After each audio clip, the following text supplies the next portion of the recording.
Hey, you've made it to SprySpace, where people managing social media accounts come for community. This year, our focus is social media for good. Together, we can work to make social media a landscape for healthy online communities to grow. Sound good? Then come along with us on the SprySpace Podcast, where we share what we know, learn what we don't, and strive to make social media better for us all. Hello, everyone, and welcome to the SprySpace Podcast. I'm Lacey J, and this month we're focused on educators using social media for good. This episode, I'm joined by an amazing woman, Miss Carina Devi. Did I pronounce Devi right? Yes. Perfect.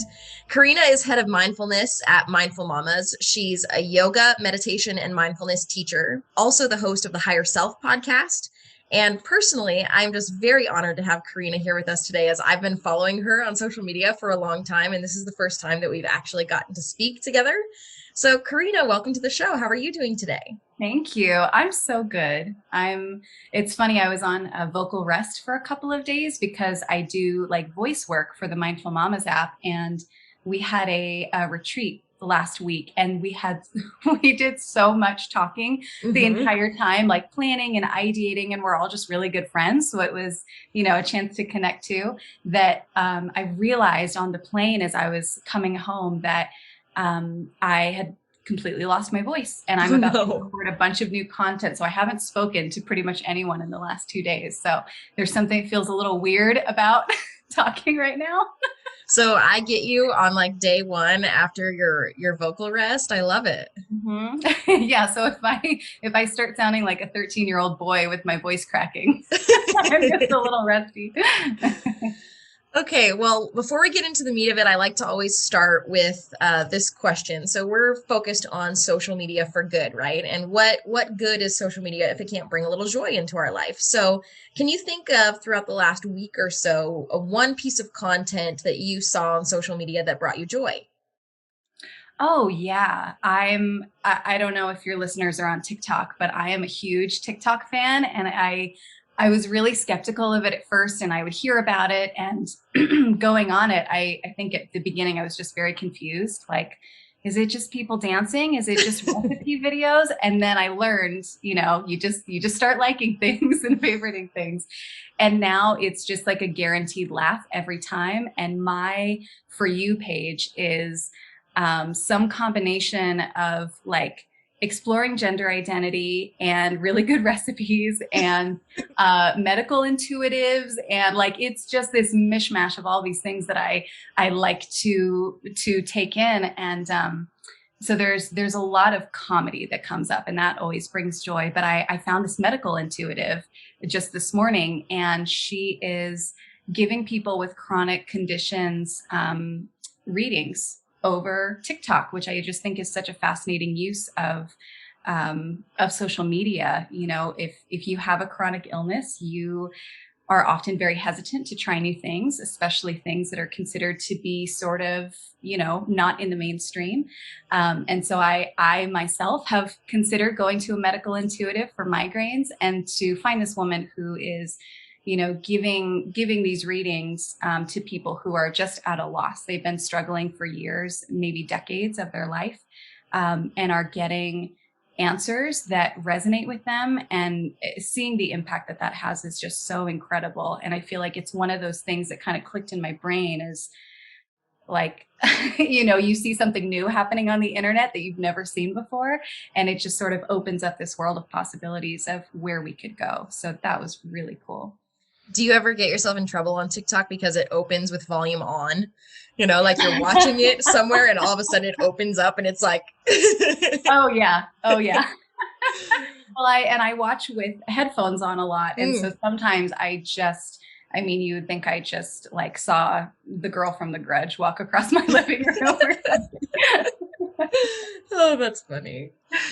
Okay, so let's talk a little bit about Mindful Mamas for a minute. So I've had this app for a while and use it pretty consistently throughout my week as a way to bring myself back to the moment, as you might say. I heard you talk about that in one of your podcasts. It's just consistently bringing ourselves back to the moment. So why don't you just give me a little bit of a brief overview of what Mindful Mamas is and what kind of role you play with it?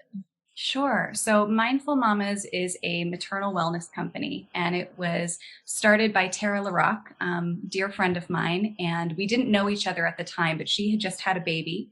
She was a family, child, and school psychologist. And then once her baby was born, she really, really suffered with postpartum depression and OCD. And she felt like she didn't know how to help herself and felt so much shame in, I'm the psychologist. I should have the tools for this. I, of all people, should know how to help myself with this. And I feel lost and I feel buried in shame and struggle. And so she knew that if she was struggling, there was probably a lot of other moms who were too.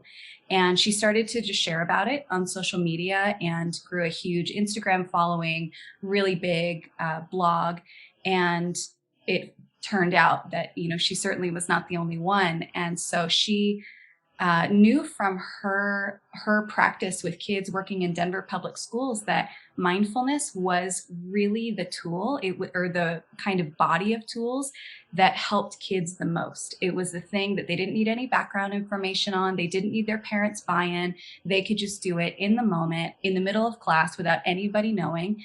And it had a massive impact on their sense of well-being, on their behavior, on all sorts of things. And so she started using mindfulness for herself and began to kind of climb her way out of the dark hole that she was in the postpartum time. And so she started sharing that with others, like, whoa, mindfulness can really have a huge impact on mental health. And I knew that, but now I really know it and I'm learning it more every day. And so she brought me on to voice some meditations for her. And at the time I was doing voice acting for Down Dog, the yoga app, and a couple of other places. And I was teaching at Eastern Oregon University. And we met and we talked about our stories, and it turned out that they were nearly identical. We had our babies 6 months apart, very similar temperaments in our babies, definitely high needs and spirited. We both struggled with postpartum depression and used mindfulness as a way to help ourselves find our way out. And so we just felt like, we had gone through this experience of, it was so hard to take what we knew about meditation and mindfulness and what we read in books and apply it to life as a mom, because you don't have an hour to meditate. You don't have even 20 minutes of quiet space for yourself. And so how do you get the benefits of these practices in very busy mom life? And so we started teaching it, and we started finding these ways where moms who, whether they had just had a baby 2 weeks ago or they had kids going off to college, could reap the benefits of mindfulness, not only for their mental health, but just to be able to really enjoy motherhood. Because I think so many of us get into it, not just moms, but all parents. We're sold this idea that it's going to be the most joyful experience of our lives. And then we get into it and reality sets in. And yes, there's joy, and it's so freaking hard every day. It's so overwhelming. And I have found that with a few kind of like drops of mindfulness or sips of mindfulness throughout the day, I'm able to come back to the moment and really savor what's here. I start to really enjoy my child even more than I had before. And so the Mindful Mamas app is a way for moms to get those sips of self-care throughout the day in a way that really makes a difference. Self-care has become such a muddied term, and I think we're all just like tired of hearing it and talking about it. And I think part of the reason that is that it's sort of elusive. Like, we don't know exactly what it means or what it means for us or how to do it. And so Mindful Mamas gives moms a place where it's right in their back pocket. They can click one button and they are being guided through an experience that helps them release emotion, process emotion, come back to the moment, remember the kind of parent they really want to be, and start to feel more proud of the way that they show up for themselves, for their kids.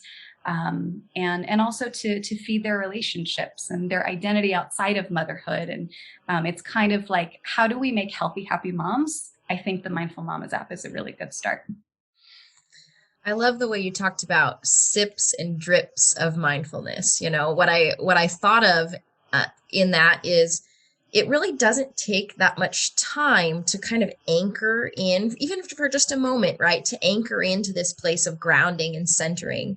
And the payoff that comes from choosing to take that time to anchor or ground into that mindful centering, it pays off for so long. I don't even understand how it works. How is it that we can spend 85% of our waking hours flitting about trying to finish task after task, but just a few moments coming deep and centered yields this huge benefit? Why is mindfulness so beneficial for us as people living in today's society, do you think?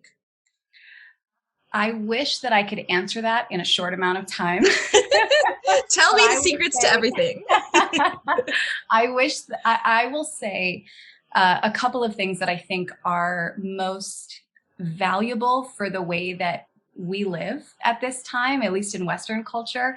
Part of it is that we live so much in the mind. We wake up and a lot of us open our phones. And so we're receiving this outside information. We're processing a ton of information that our nervous systems are really not designed for. If you think about human evolution, we haven't evolved much since our hunter-gatherer days. That sensory input that we experienced in that time, we are perfectly wired for: to feel the dirt beneath your feet, to hear the sound of a rushing river near you, to feel the breeze on your skin, and looking up and seeing clouds passing in the sky. That is so gentle and slow and grounded. And that's not to say that we can't handle more stimulation than that. But if you think about that as our foundational expectation of our biology, and then the life that we live, that's like traffic and cities and conversations and meetings and kids, and it's like overwhelming to even try and list some of it. I think that mindfulness and meditation are actually natural ways of being that we have lost in modern times. So I think that's one of the reasons that it can be so rejuvenating and grounding, and it's such a complete shift of your internal state to go from what is normalized, right, which tends to be fast and external, and there's this pressure on being productive and more extroverted and all of these things, and to come back and really revel in peaceful pleasure of the moment. It's kind of radical. And I think that it sends the signal to our animal bodies, to our nervous systems, that we are safe, that all of those things we're worried about, or that we're afraid of missing the deadline for, or that we're afraid we're not going to perform well for, are not here right now. And we can let those things go. All the things we've been ruminating about that happened yesterday or in fourth grade, or, all those things that pop into our minds at night or in quiet moments, they have an opportunity to just be set down. And how many times in our day do we give ourselves permission to set them down? I think that's part of why it is so profound and so valuable. And it's so simple too. And you start practicing it and you're like, wow, that 20 seconds of looking at the trees out my window and just kind of letting my mind wander and noticing my breath is continuing to bring me joy and peace and pleasure. And it's like, 6 hours later, and I'm still remembering how much I enjoyed that moment. So it's really, I hate to say profound so much because it sounds a little, but it is. I think it's one of the medicines of our time. I think so too. I've been working in the field of social media and internet technology for about 12 years or so now. And on my own social media, the content that I have had going the longest and that I get the most feedback on are these little Instagram stories that I do that I call micro meditations. And it is literally just one breath, one inhale and one exhale with my eyes looking to the camera. And that piece of content over the last few years has brought me the most positive feedback of people just messaging me and saying, never stop doing this. Sometimes this is the only focused breath that I take each day. And it's so silly, isn't it? Because it's just a single breath and we're all breathing all the time, but it's about bringing it into the presence of the moment that you're in that yields that power that you talked about, keeps delivering and delivering 6 hours later. Mm-hmm. Yeah, it's so interesting. I get that with nature stories. Like I, try and spend a little time in nature most every day. And I like to just film like a minute of video for stories that is just like the river rushing. Like it's not anything crazy. It's not guiding people through anything. It's just, hey, here's this river. Enjoy this moment. And those are some of the stories I get the most responses on, of people saying similar things like, oh my God, I needed this and thank you. And I think it just, it really highlights the disconnect from what we need and where we thrive and how we're actually living in the environments we're in. I think it's beautiful that social media can deliver that, at least in little doses. The simplicity, right? Yeah. Mm-hmm.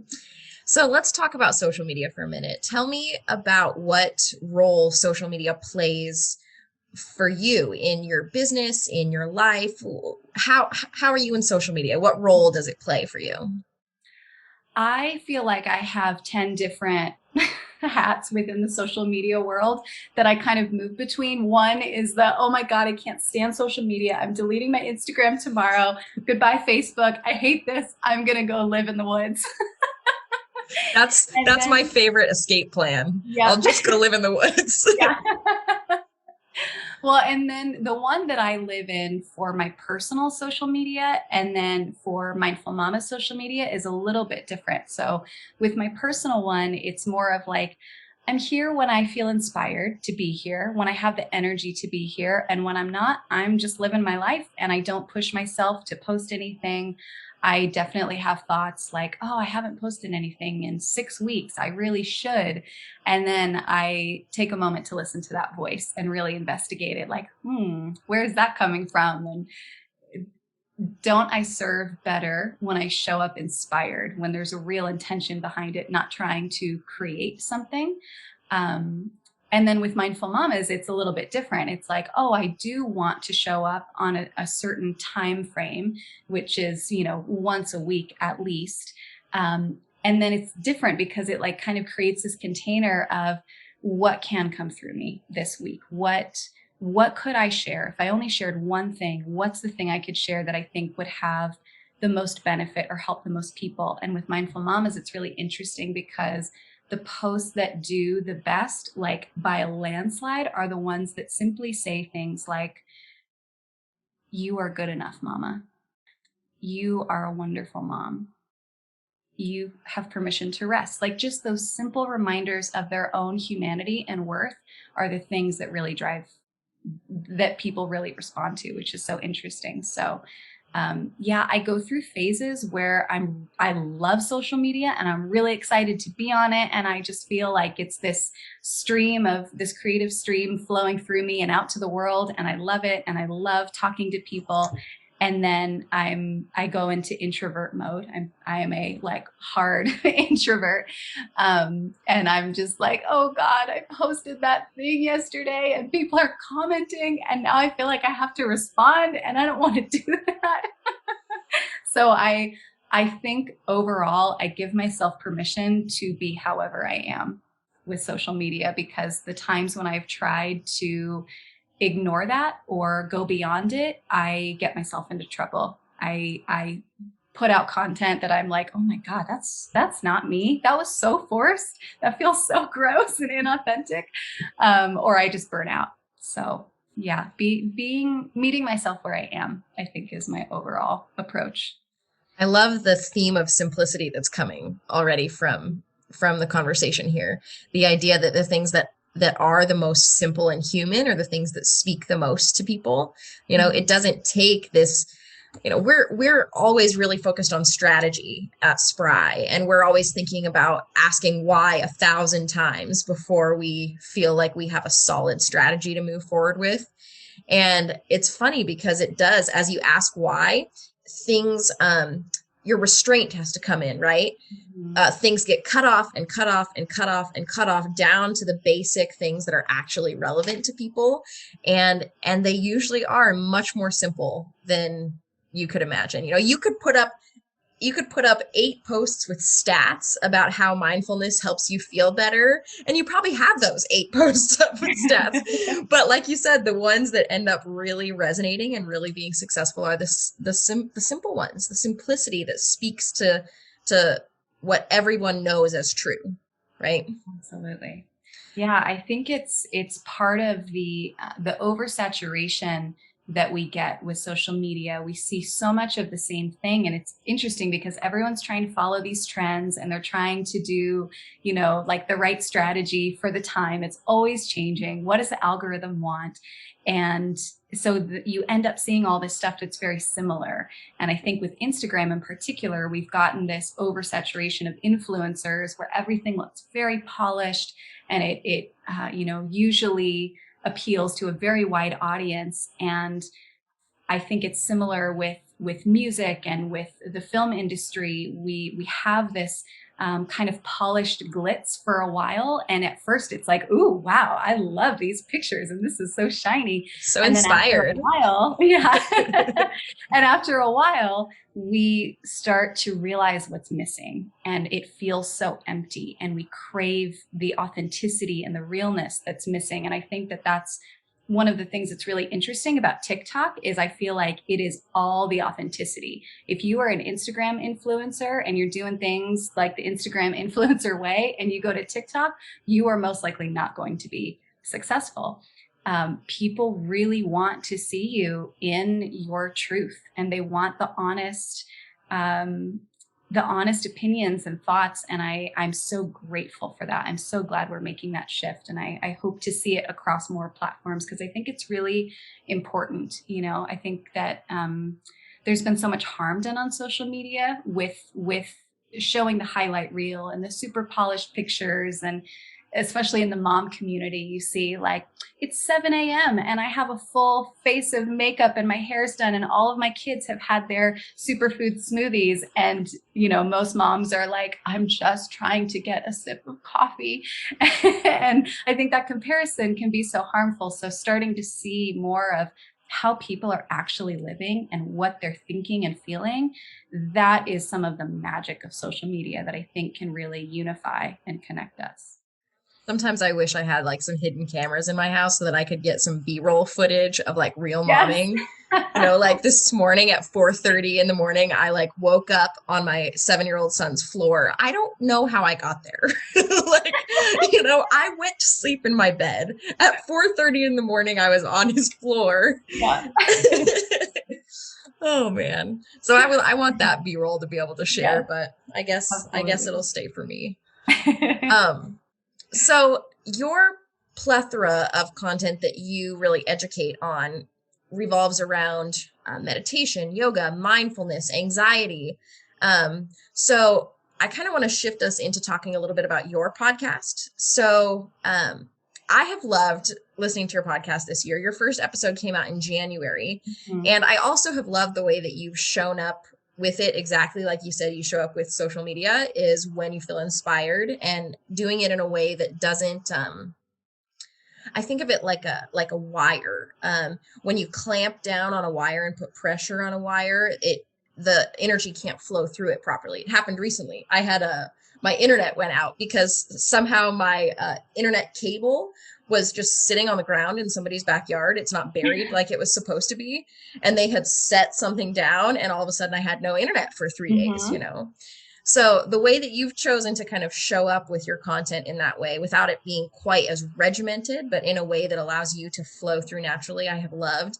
And I'll say one of the funnest things that I've found about listening to your podcast is, and I'm not sure any other podcast host has done this to me, I will listen with my wireless headphones while I'm, doing chores or something. And the other day when I was listening to one of your podcasts, I was doing dishes and you said something and you said, you know what I mean? And I responded out loud. I just was like, yeah, like as if we were actually having a conversation. And Oh my God. I think that goes to show how authentic and just how much you've been honoring showing up that way when it feels inspired, because when people are not that way, you can kind of see the pace go through in a way that is much more presentation style, which is fine and has its place too. But I just want to honor the fact that what you're doing is feeling like real conversation that I'm having and vocally saying out loud to the nothingness on the other side of my kitchen sink. Oh, thank you. That means so much to me. I really appreciate that, because those are the types of podcasts that I really love. Like, yes, polished and manicured has its place, absolutely. And I feel so drained when I listen to something that it's like it's got the super produced intro, and it's, it sounds like something you would hear on the radio. And I just have a little bit of an aversion to that personally, and I really want the podcast and the teachers and the YouTube videos, like the content that's just like, oh, they just turn on their camera in their kitchen while they had a thought in the middle of doing dishes and just decided they wanted to share. And that's kind of how my creativity works too. It comes in random moments, and I try, if I can, to just drop everything and do it right then without forcing myself. Like I had this idea when the podcast started. I don't want this to be another job, because it's so easy for me to say yes to all of these creative pursuits and then overwhelm myself with them. And so I just really wanted a freedom within it. And it didn't matter. I didn't want to put any constraints on myself regarding the topics I talked about, how long each episode was, if it sounded polished or not, any of that. I just wanted freedom of creativity to just do whatever. And part of it was sort of a pushback against feeling like I had to really edit myself a lot in public spaces. There's such a drive for short and concise, like Instagram stories, you only get 4 of them, or TikToks now are up to 3 minutes. But I feel like more of a long form speaker and person and storyteller. And I would have these companies come to me saying like, hey, we'd love for you to create some content for us, like some meditations or, different things. And I'd be like, great. And then they tell me the specifics and they're like, okay, so we want 2-minute meditations. And I would just straight up tell them, I can't do that. Like, yes, you can have a meditative experience in 2 minutes, but if I'm going to guide someone through, like there's a beginning, there's a middle, there's an end, there's an unfurling process. And I can't do that in 2 minutes. I'm sorry. I'm not your girl. What? You can't unfurl in 30 seconds? Come on. Let me help you release all of the stress of your day, shake it off, get into your body, connect with your breath, become present. Oh, and we're out of time. Here's your meditation. Look at a tree for 30 seconds. You're done. Exactly. Yeah, so it was I just want a place where I can just turn on my microphone and just let myself channel and speak and go in all of these directions and not feel like the clock is chasing after me. And so that was really the motivation. Or one of the motivations. And it's been so beautiful to have that, because honestly, I forget I have a podcast sometimes. And then I have times where I have so much to say and there's so much coming through me, and it feels like something that can really be of service to someone. And I'll record like 5 podcasts in 2 days. And then I don't release them for a while because I don't want to edit them. But having that freedom is it's healing. To go from, oh, I have these deadlines and this production schedule and all of these things to, oh, I can do whatever I want is game changing as a creator. So I'll keep listening and looking for those 5 episodes. I'll poke you if it doesn't come out in the next few weeks. Like, hey, is it time to edit your next episode? Now that I know you've got some in the hopper waiting to be edited. Yep. I heard you talk about a course that you used to teach and that you're kind of working on, and I don't know if it's out now or not, about Alchemize Your Anxiety. Can you tell me a little bit about the course, what it's in and how it can benefit people? Sure. So it's not out yet, but this is something that I used to teach at the university. And it really came from my own experiences with anxiety. When I moved to LA when I was 19, I didn't know that I was an empath. I didn't know that I was a sensitive person. I just felt completely overwhelmed in public spaces. I started to feel agoraphobic, like I wouldn't leave my house for like a week at a time. And when I did, I would have panic attacks just trying to get out the door. And I was in this place where I knew that I had all these tools. I've been practicing yoga and meditation since I was a kid. My parents introduced me to it, but I didn't know how to really like milk the juice. Sounds like kind of a gross metaphor. I didn't know how to like reap the fruit of those practices for what I was experiencing. And so I just started to experiment because I didn't really have anywhere else to go except my little tiny apartment. And so I just started trying things on and trying to understand the energy of anxiety. And as an empath, how is it different for me than it might be for someone else? And just exploring all of these facets. I'm very much an investigator and I like to understand things from all sides, inside and out. And so I just started creating tools for myself and completely healed my anxiety. And then I started to teach it to other people. And of course, when you teach something that you've learned from your own experience to others, you come up against all of these points where you're like, oh, that doesn't work for you. Okay, I need to find out what does.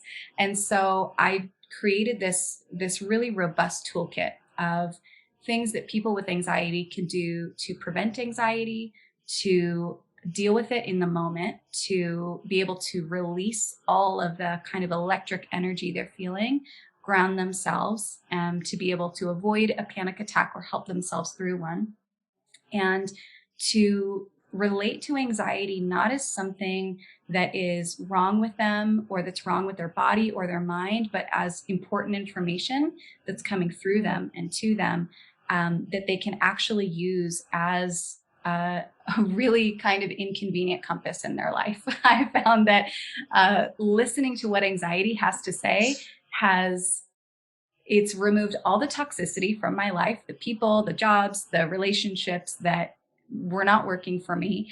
It's forced me to completely prioritize self-care. And it really set me on the path to discovering who I was. And so I think that any challenge we experience in life can be our path, even if it seems like, even if it's grief, even if it is devastation or loss of everything we care about, there's so many ways to take that experience and embrace it and grow and learn and to become more wise. And so that's a very long-winded way of saying, as is my specialty, Alchemize Your Anxiety is a course I taught at Eastern Oregon University. It's also something that I've taught a little bit with Mindful Mamas. And it will be expanded in time, both for the Mindful Mamas community and also for my own. But it's a way for people who identify as highly sensitive or empaths, or they just want tools beyond what's offered to them, because usually what we experience when you are looking for help with anxiety is, okay, I can take medication and I can go to therapy, and that's usually it. And for me, neither of those things were really it. I wanted more. I wanted to get to the root. And so it's a way to kind of take your power back from systems that may not have all the answers, and also to journey on a path of self-awakening from an unexpected place. I hope that makes sense. It does. I love the idea of anxiety, first of all, being data, right? Mm-hmm. I have a close friend who we're kind of on similar paths, and she's one of my best reflection friends, and so we'll send each other a message about something and the other person will just send back a note that says data, like, this is what's happening to me and this is how I feel about it. And the other person just says data, and I love the concept of that data being this inconvenient compass. It's so true. It's so true. Oh, I just love it. I feel like I could say that all the time now. Oh, well, that's an inconvenient compass. Exactly. I feel like my life has been so many of those things: divorce, postpartum depression, mental health challenges, all of these things where in the moment, I just felt like I was suffering. And I, maybe asked myself, why is this happening to me? And now looking back, I'm able to say those were some of the most important things I've ever experienced. And I'm so grateful for those times. I'm so grateful for the meaning that I made out of those experiences, because they have empowered me to be a version of myself that I am deeply proud of, and that feels like my true self. I feel like I'm living in the world as my true self. And I didn't feel that way before I had those challenges. All it takes is looking at trees for a while and listening to inconvenient data. That's what I'm hearing.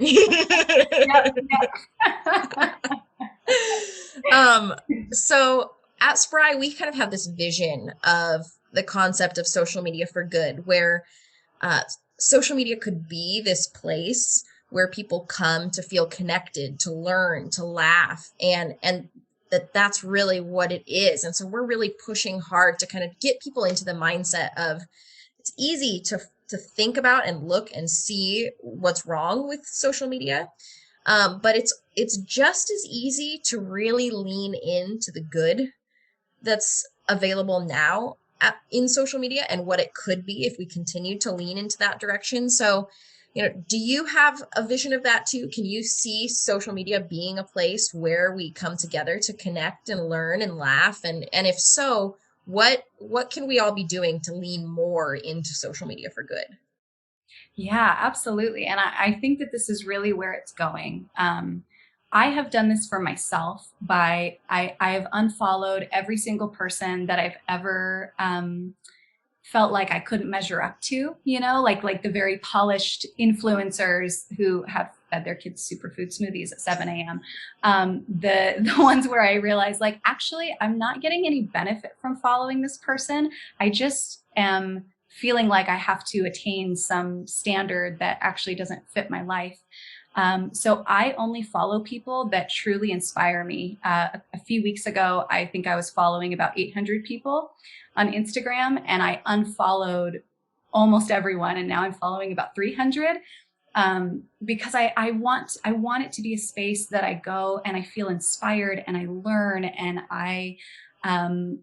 I'm exposing myself to conversations and ideas and ways of living that are really exciting and different and new, not just the same old regurgitation. Like, I'm a trauma educator, but I unfollowed every trauma account I followed because I realized that it was re-traumatizing me in the process to always have that in my face. So I think really curating our feeds, and it's not that you can't look at other people's feeds, or, I don't think it's about creating an echo chamber. I think it's just about being mindful with it. If I go onto an account and I start feeling really bad about myself, all of a sudden it's like, okay, is that them? Is it me? What is it that's happening that is creating that feeling? So I think that's important. I also think that we can really revolutionize the way that social media is used by the way that we personally use it. Like, I think we tend to wait for someone else to create the thing that we're longing for.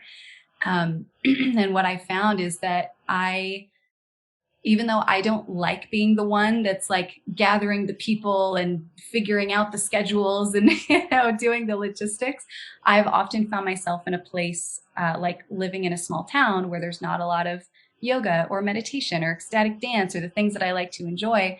If I want it, I have to create it. And so I think that there's also this magnetism that happens when we decide we want something and we start to take action toward it. Like, I want more accounts on social media that are purely about service and love and letting people know that they're not alone, they matter. I love them. Even if no one in their life says that, I care about them. I want that to happen. So I'm going to start doing that on my platform. I guess it's kind of like a be the change you wish to see in the world sort of thing. But I think about, and I'm kind of going on a tangent here, but something that I heard Kimberly Johnson, who's one of my teachers, talk about is one of the best ways we could serve moms is creating some sort of app that's like an Uber service connecting moms with caregivers, someone to come over and massage her feet or make her a meal or wash her dishes or hold her baby so she can shower. I think that the potential of social media is so great. And right now it's all run by these mega corporations, and they have their own agenda and they have their own way of doing things. And it has never been more accessible for us to create our own platforms. And I'm seeing it now with, what's it called? I forget the name of it, but there's all these different ways you can make your own app really simply in like an hour. And you can make your own community space. And I just think that if you want it, you should find out who else wants it. And if you really want it, you should make it, because that's part of the beauty of the internet, is that we have so much creative freedom. I think about, I forget who was saying it. I think it was Terrence McKenna. And he was talking about how when he and his like psychedelic experimenter friends were watching the rise of the internet, they saw it as having the potential to create real unity consciousness and to be able to just massively revolutionize the way that we live and relate to each other. And I think that that's still possible. So I think it's the way that we ourselves use social media. I think it's recognizing the power we have to create spaces, to call in others, and to use it mindfully, to not let ourselves get into those tailspins of like, oh my God, everyone is so much better than me or so much more put together than me, because that's what social media is telling me. I think it's important that we do a little more digging and find the humanity in all of it. It's interesting. I see a lot of females internalizing, like you're talking about, this is what's wrong with me. This is what's wrong with, I'm not as good as this person. I don't have this happening for me. I see in a lot of male perspectives, they take the data about what's wrong with the world. Like, okay, look at all this that's happening in the world. Look at all these headlines that are coming out. Look at all these. So it's almost like there's a little, and maybe I'm wrong. I can't speak for all men, but I think that men and women are having very different experiences in regard to what they're taking away from their time on social media. I think one of the most powerful things that you hit on is the concept that everyone can be a creator. Rewind 30 years when we were tiny children, and you could watch X number of channels on cable TV. Now the number of channels that we have access to is immense. And so the amount of data that we can get from different perspectives is immense. And that's the part that I think is the most revolutionary, is being able to see this more whole picture of the world and what's happening. But it's only true if people show up authentically, right? Yeah. So interesting. I'm excited to see what happens as people continue to lean in towards this. And I really think too that social media really is just a reflection of existence. Mm-hmm. And so the more I feel like as I focus in on social media for good, what I'm really doing is focusing on people for good, right? Yeah. If we can train ourselves to behave a certain way on a social media platform, what we're really doing is training ourselves how to behave in life in a way that is beneficial to ourselves and to others. And it's just beautiful. I hope it just continues to unfurl that way. It might take more than 30 seconds, but. Yeah, I totally agree. I'm really excited about where it can go and where I'm starting to see it going, like that. What you touched on about being able to collect all of these different data points, that has been one of the most beneficial things for me, is having a place, not just in social media, but in the internet in general, where, you can just go into a rabbit hole anytime you want, pick a topic and dive in. And, it's so deeply impacted me as a mother in the choices that I made, in like the types of relationships that I'm even aware of exist. Like, I feel like so much of my life is made possible because of what I saw modeled in places online that I may not have seen in real life. So being able to have all of those examples of like, wow, you can live that way. You can talk that way. You can relate to people that way. Oh, I like this. I'm going to learn more about this. The way I see the world is not the only way that the world is. Right? I feel like, boom, that was like my awakening as I'm getting in my early 20s. So funny. Yeah, well, we went from like kids with like the Britannica encyclopedia downloaded on our, Microsoft Windows 95. Put the disc in Encarta encyclopedia. Yeah. If Britannica doesn't have it, go to the library, ask the librarian. Like what we have access to is incredible. And it is up to each of us to decide, what do we want to do with these empty slots that we have on each platform? It's a space for us to fill. Let's do it intentionally, because we can create something really beautiful. I love it. Amen.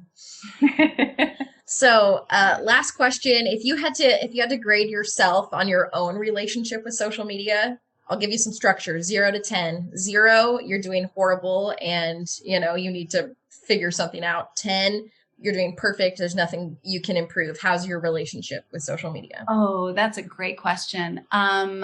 The number that comes to mind immediately is 7. I think it's 10 in action. Like, I'm really good with my boundaries in action, but I think the 7 is for all of the mental stuff that's between, like all of the shoulds that I place on myself, the pressure I place on myself, and the action. So I'm going to say a 7, steadily rising toward a 10. Perfect.